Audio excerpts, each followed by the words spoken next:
कक्षा 11वीं की हिंदी ऑनलाइन कक्षा में आप सभी का स्वागत है। आज हम लोग एक नया पाठ और बहुत ही महत्वपूर्ण पाठ आर्यवर्णा की शांत कछार का अध्ययन करेंगे, जिसके कवि हैं जयशंकर प्रसाद। तो सबसे पहले हम कवि परिचय के बारे में जानते हैं।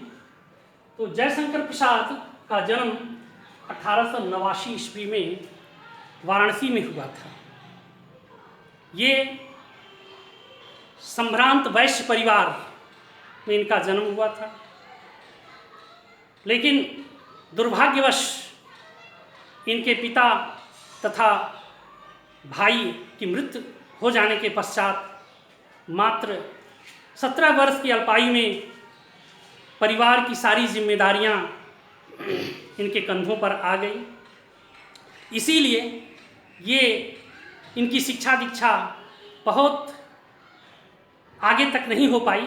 ये मात्र 7वीं कक्षा पास थे, लेकिन स्वाध्याय में ये निरंतर लगे रहे। स्वाध्याय के बल पर ये संस्कृत, हिंदी, बांग्ला आदि भाषाओं पर इनका बड़ा ही महत्वपूर्ण अधिकार था, और ये खड़ी बोली हिंदी में बड़े ही पारंगत थे। और इन्होंने अपने लेखनी से हिंदी साहित्य के खजाने को भर दिया। आप जानते हैं, छायावाद के 4 स्तंभ पंत प्रसाद निराला वर्मा, तो प्रसाद जी का नाम अग्रणी है इसमें। प्रसाद जी छायावाद के प्रवर्तक माने जाते हैं, और इन्होंने बड़ी महान कृतियों से हिंदी साहित्य को समृद्ध किया है। इनकी काव्य कृतियाँ कुछ इस प्रकार से हैं। चित्रधारा ये ब्रज भाषा में रचित काव्य संग्रह है। कानन कुसुम, लहर आर्यवर्णा की शांत कछार, ये लहर काव्य से ही संकलित है। झरना जो है छायावादी कविताओं का प्रथम संग्रह माना जाता है। प्रेम पथिक, आंसू, कामायनी, इनकी रचनाओं में सर्वोत्कृष्ट रचना मानी जाती है। ये उपन्यास भी लिखे हैं। कंकाल, तितली, इरावती अपूर्ण रचना है। नाटक पर भी इन्होंने लेखनी चलाई है, और नाटक में ये बड़े ही सिद्धस्त हैं। इनके नाटक बड़े ही प्रसिद्ध हुए हैं। राजश्री, यह कामना, चंद्रगुप्त, स्कंदगुप्त, अजातशत्रु, ध्रुवशामिनी आदि इनके प्रसिद्ध नाटक हैं। कुछ कहानियों को भी इन्होंने लिखा है। छाया, प्रतिध्वनि, आकाशदीप, इंद्रजाल आदि। और काव्य कला इनका निबंध है, और आदि निबंध इन्होंने लिखा है।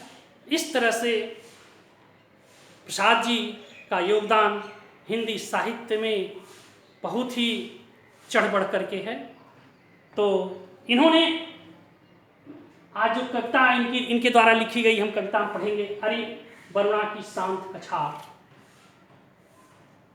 ये वरुणा की शांत कछार के बारे में इन्होंने बहुत खूबसूरती से वर्णन किया है। वरुणा एक नदी है। वरुणा नदी जौनपुर, प्रतापगढ़ तथा इलाहाबाद की सीमा पर एक ताल है, जिसका नाम है इनहुज ताल। इनहुज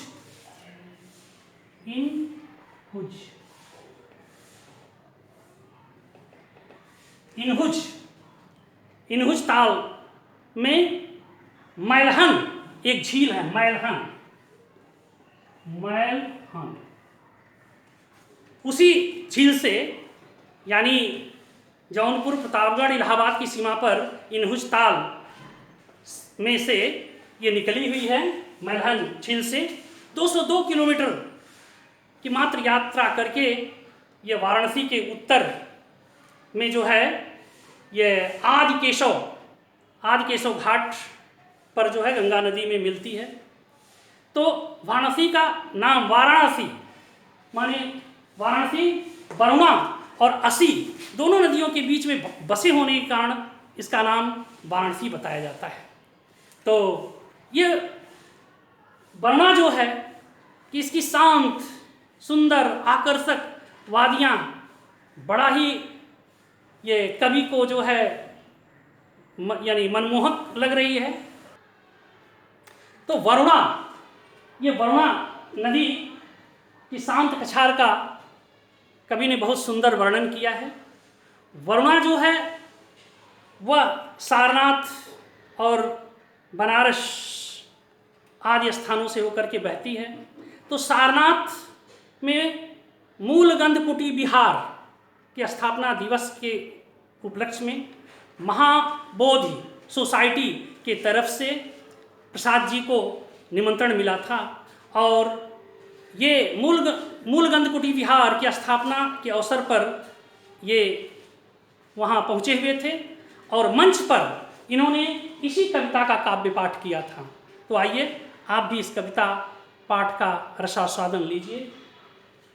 आई वरुणा की शांत कछार, तपस्वी के विराग की प्यार, सतत व्याकुलता के विश्राम, अरे ऋषियों के कानन कुंज, जगत नश्वरता से लघु त्राण, लता पादप सोनों के कुंज, तुम्हारी कुटिया में चुपचाप चल रहा था उज्ज्वल व्यापार, स्वर की वसुधा से गूंजता था जिससे संसार, अरे वरुणा की शांत कछार, तपस्वी के विराग की प्यार, तुम्हारे कुंजों में तल्लीन दर्शन के होते थे वाद, देवताओं के प्रादुर्भाव, स्वर के सपनों के संवाद, स्निग्ध तर की छाया में बैठ परिषदें करती थी सुविचार, भाग कितना लेगा मस्तिष्क, हृदय का कितना है अधिकार, अरे वरुणा की शांत कछार, तपस्वी के विराग की प्यार, छोड़कर पार्थिव भोग विभूत, प्रेषी का वह दुर्लभ वह प्यार, पिता का वक्ष भरा वात्सल्य, पुत्र का सहसव सुलभ दुलार, दुख का करके सत्य निदान, प्राणियों का करने उद्धार, सुनाने आरण्यक संवाद, तथागत आया तेरे द्वार, अरे वरुणा की शांत कछार, तपस्वी के विराग की प्यार, मुक्त जल की वह शीतल बाढ़, जगत की ज्वाला करती शांत,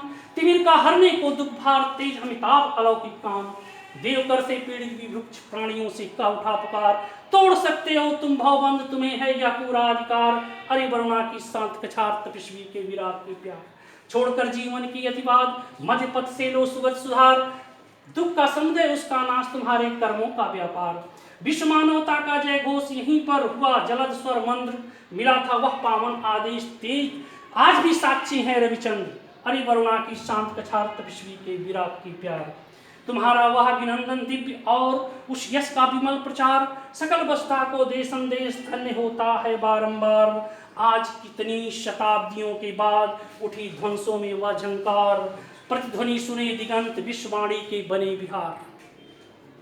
तो अरे वरुणा की शांत कछार, तपस्वी के विराग की प्यार,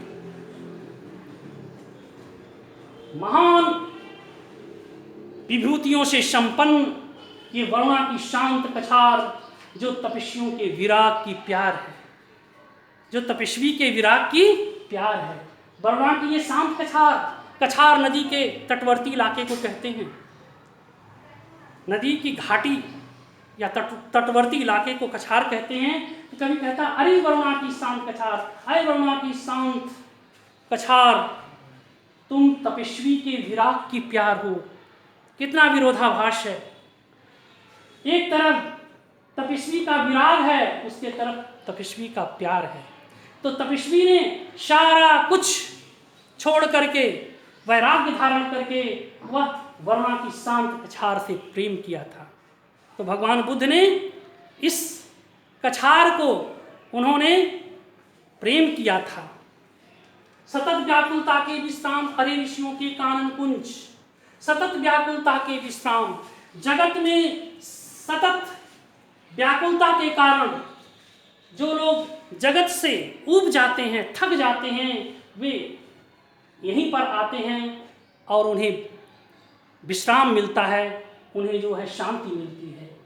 ये वरुणा की शांत कछार ऋषियों की तपोभूमि है। इस कानन कुंजों में ऋषि मुनि अपनी घनघोर तपस्याएं किया करते थे। जगत नश्वरता से लघुत्राण लता पादप सुमनों के कुंज। तो जगत के नश्वरता से लोग ऊब करके, जगत के नश्वरता से लोग समाधान पाने के लिए इसी कछार में लता पादप सुमनों के पुंजों में आते थे, बैठ करके त्राण पाते थे, उन्हें जो है राहत मिलती थी। तुम्हारी कुटिया में चुपचाप चल रहा था उज्जवल व्यापार। इसी वरुणा की घाटी में छोटी छोटी कुटियों में ऋषि मुनि साधु संत बैठ करके आत्मा परमात्मा आदि अच्छे विषयों पर चर्चा किया करते थे। उज्जवल व्यापार का मतलब है वे तत्व चिंतन में लगे रहते थे। स्वर्ग की वसुधा से सुचसंधि गूंजता था जिससे संधि था। स्वर्ग की वसुधा से सुचसंधि, यह स्थल सुचिसंधि है, सुचिसंधि है यानी पवित्र संधि स्थल है। यह स्वर्ग और पृथ्वी लोक को जोड़ने का स्थल है, यानी बड़ा ही पवित्र यह भूमि है। यह स्वर्ग के समान है, स्वर्ग की यह सुचिसंधि है और गूंजता था जिससे संसार, इसकी कीर्ति जो है पूरे संसार में गूंजती थी। अरे वरुणा की शांत कछार तपस्वी के विराट की प्यार, तुम्हारे कुंजों में तल्लीन दर्शन के होते थे वाद विवाद। जितने भी दर्शन थे, जितने भी वाद थे, जितने भी मत के लोग थे, बैठ करके वाद विवाद करते थे, दर्शनों पर चर्चा करते थे और उसका समाधान ढूंढते थे। इसी कुंजों में वे अपने वाद विवाद को पूर्ण करते थे, वाद विवाद को करके समाधान ढूंढते थे। देवताओं के प्रादुर्भाव, स्वर्ग के सपनों के संवाद, इसी घाटी में, इसी जो है पादप सुमनों लता आदि के कुंजों में ऋषि मुनि और विद्वान जन बैठकर देवताओं के जो है ये उनके जो है अस्तित्व के बारे में, उनके जो है ये कृत्य के बारे में ये अपना जो है वाद विवाद करते थे और स्वर्ग के सुंदर सपनों के संवाद की चर्चा यहाँ करते थे। स्निग्ध तरु की छाया में बैठ परिषदें करती थी सुविचार। नगरों के कोलाहल से दूर लोग यहाँ स्निग्ध तरु की छाया में, यानी कोमल वृक्षों की छाया में बैठ करके नगर के जन कोलाहल से दूर हट करके जो मंत्री परिषदें थी वे विचार करती थी। क्या विचार करती थी कि भाग्य कितना लेगा मस्तिष्क, हृदय का कितना है अधिकार। मानव जीवन में मस्तिष्क और हृदय का कितना सम्मिश्रण होगा, किस अनुपात में दोनों जो है ये दोनों मिल करके मनुष्य आगे बढ़ पाएगा। हम जानते हैं कि जो आदमी केवल मस्तिष्क से अपना जीवन यापन करेगा वह सहृदय नहीं होगा, वह कठोर हृदय वाला होगा। क्योंकि मस्तिष्क वाला हृदय जो है वह थोड़ा कठोर माना जाता है, क्योंकि वह अपने आय व्यय पर काफ़ी चिंतन करता है और सहृदयी व्यक्ति वह इसकी परवाह नहीं करता है। लेकिन मानव का जीवन मस्तिष्क और सहृदय दोनों के एक समानुपाती होकर के ही मनुष्य सही जो है अपना उत्थान कर पाएगा। अरे वरुणा की शांत कछार तपस्वी के विराट की प्यार, छोड़कर पार्थिव भोग विभूति प्रेषी का हुआ दुर्लभ प्यार। छोड़कर पार्थिव भोग विभूति, भगवान बुद्ध ने पार्थिव यानी इस संसार की जो है भौतिक सुख साधनों को उन्होंने छोड़ दिया था, क्योंकि वे राजा शुद्धोधन के पुत्र थे। सारे ऐशो आराम की सामग्रियाँ उनके समक्ष थीं, लेकिन वह पार्थिव भोग विभूतियों को छोड़ दिए थे। प्रेषी का दुर्लभ वह प्यार, वह अपनी पत्नी यशोधरा का प्रेम छोड़ करके उन्होंने संन्यास ग्रहण किया था। पिता का वह वक्ष भरा वात्सल्य, पिता शुद्धोधन का वात्सल्य भरा वक्षस्थल को भी उन्होंने ठुकरा दिया था। तो राजा शुद्धोधन बहुत दिनों के बाद उनको पुत्र रत्न की प्राप्ति इन्हीं सिद्धार्थ के रूप में, गौतम बुद्ध के रूप में हुई थी। जब ज्ञानियों ने, मुनियों ने विचार करके देखा कि इनका योग ऐसा है कि ये चक्रवर्ती सम्राट बनेंगे, या तो बहुत बड़ा यह सन्यासी बनेंगे। तो बाद में जब इनका सन्यासी होने का ही गुण परिलक्षित होता गया तो राजा इनके ठाट बाट, इनके रहन सहन पर विशेष ध्यान देने लगे। कम उम्र में यशोधरा नामक परम कन्या से इनका विवाह कर दिया। इनके सुख दुख का ख्याल इनके पिता बराबर रखते थे। मालियों को उन्होंने आदेश दिया था कि माली सिद्धार्थ के उठने के पहले मुरझाए हुए फूलों को तोड़ लेना, ताकि उठने के पश्चात सिद्धार्थ ये न पूछे कि माली फूल क्यों मुरझाते हैं। तो पिता का वक्ष भरा वात्सल्य, पुत्र का सहसो सुलभ दुलार, एक पुत्र भी इनको पैदा हुआ था राहुल, उसका जो है सुलभ दुलार का उन्होंने त्याग करके इन्होंने संन्यास ग्रहण किया था। तो दुख का करके सत्य निधान, यानी सत्य की प्राप्ति करके दुख का ये निदान करना चाहते थे, प्राणियों का उद्धार करना चाहते थे। और जंगल में तपस्या करने के बाद जो उन्होंने ज्ञान प्राप्त किया था वह सबको सुनाना चाहते थे। तथागत आया तेरे द्वार, तथागत भगवान बुद्ध को कहते हैं। भगवान बुद्ध जो है वो तेरे द्वार आए। कहाँ आए? वरुणा कि इन्हीं जो है कछार में, इन्हीं सारनाथ के स्थान पर उन्होंने अपना पहला उपदेश दिया था। अरे वरुणा की शांत कछार तपस्वी के विराट के मुक्त जल की वह शीतल बाढ़, जगत की ज्वाला करती शांत, तिमिर का हरने को दुख भार तेज अमिताभ अलौकिक काम, देव कर से पीड़ित विभिक्ष प्राणियों से का उठा पुकार, तोड़ सकते हो तुम भवबंध तुम्हें यह पूरा अधिकार, मुक्त जल की वह शीतल बाढ़। इन पंक्तियों में हम जानते हैं कि बौद्ध धर्म हिंदू धर्म के अतिवादी सोच के विरुद्ध पैदा हुआ था। ब्राह्मण धर्म के विरुद्ध जो है यह उठ खड़ा हुआ था। हिंदू धर्म में जो कर्मकांड थे, हिंदू धर्म में जो कुरीतियां थी, जो शूद्र वर्ग पूजा पाठ से वंचित था, उसके जो है उसको जो है समर्थन देने के लिए, उसको आगे बढ़ाने के लिए यह धर्म का उदय हुआ था। तो भगवान बुद्ध के जो उपदेश थे लोगों के लिए मुक्त जल की शीतलता प्रदान करने वाले थे। जगत की ज्वाला करती शाम, कि जगत में जो लोग संतप्त थे, पीड़ित थे, उनकी ज्वाला को शांत करने वाले इनके जो है उपदेश थे, इनके सिद्धांत थे। तिमिर का हरने को दुख भार, इनके अज्ञानता के, इनका उपदेश लोगों की अज्ञानता को हरने वाला था। तेज अमिताभ अलौकिक काम, अमिताभ माने सूर्य। ये अमिताभ यहाँ भगवान बुद्ध को कहा गया है कि वे करोड़ों सूर्य के समान आलोकित होने वाले थे और वे लोगों के अज्ञानता को दूर करने के लिए, अज्ञानता के अंधकार को हरने के लिए अवतरित हुए थे। देव कर से पीड़ित विभुक्त प्राणियों से का उठा पुकार। वे कहते थे कि विभिन्न देवताओं के जो है माया जाल से लोगों को निकलना पड़ेगा और कर्म कांडों से उबरना पड़ेगा और सीधे साधे जो है भक्ति को अपनाना पड़ेगा। तोड़ सकते हो तुम भवबंध तुम्हें है पूरा अधिकार। तो भवबंध सांसारिक जो भी कुरीतियां हैं, जो भी परंपराएं हैं जो मनुष्य को आगे बढ़ने में जो है आगे बढ़ने के लिए रोकती हैं, मनुष्य को ये पूरा अधिकार है कि उनको वह तोड़ सकता है, तोड़ करके आगे निकल सकता है। अरे वरुणा की शांत कछार तपस्वी की विराट की प्यार, छोड़कर जीवन की अतिवाद मध्य पथ से लो सुगत सुधार। छोड़कर जीवन की अतिवाद, भगवान बुद्ध कहते थे अति सर्वत्र वर्जते, यानी अति को वह कभी भी जो है समर्थन उन्होंने नहीं कहा। उन्होंने हमेशा जो है मध्यम मार्गी बनने का रास्ता सबों को दिखाया है, लोगों को दिखाया है। तो भगवान बुद्ध कहते थे कि जीवन के अतिवाद को छोड़ दो और मध्य पथ से यानी मध्यम मार्ग से चलो, अपनी सुगति को बना लो।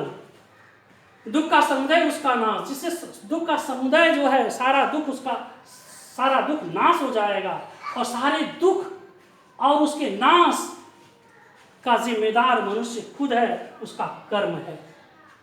विश्व मानवता का जय घोष यहीं पर हुआ जब स्वर मंत्र। इन्हीं घाटियों में, इन्हीं वरुणा की घाटियों में विश्व मानवता का जय घोष हुआ था। यहीं पर बादलों के समान गर्जना करते हुए विश्व मानवता का जय घोष हुआ था। मिला था वह पावन आदेश, आज भी साक्षी हैं रविचंद्र। यानी विश्व मानवता का जो जय घोष हुआ था और यहाँ जो लोगों के उत्थान का आदेश मिला था, उसके साक्षी सूर्य और चंद्र हैं। अरे वरुणा की शांत कछार, तपस्वी के विराग की प्यार, तुम्हारा वह अभिनंदन दिव्य। वरुणा के कछार और सारनाथ का वह अभिनंदन दिव्य है। उसका यश चारों तरफ दुनिया में फैल रहा है, उसका निर्मल यश चारों तरफ फैल रहा है। सकल वसुधा को दे संदेश, पूरे वसुधा को अहिंसा परमो धर्म और बौद्ध धर्म का संदेश पूरे दुनिया को आज मिल रहा है। धन्य होता बारंबार। आज कितनी शताब्दियों बाद उठी ध्वंसों से वह झंकार। तो पुराने जो ध्वंसावशेष हैं, पुराने जो बौद्ध मठ हैं, बौद्ध विहार हैं, उनसे आज ये झंकार उठ रही है कि लोग सत्य और अहिंसा के मार्ग पर आगे बढ़ें। तो प्रतिध्वनि सुने दिगंत, विश्ववाणी के बने विहार। ये बौद्ध विहार की प्रतिध्वनियाँ पूरा संसार सुने और ये बौद्ध विहार विश्ववाणी के विहार बने। तो आज यहीं तक, धन्यवाद।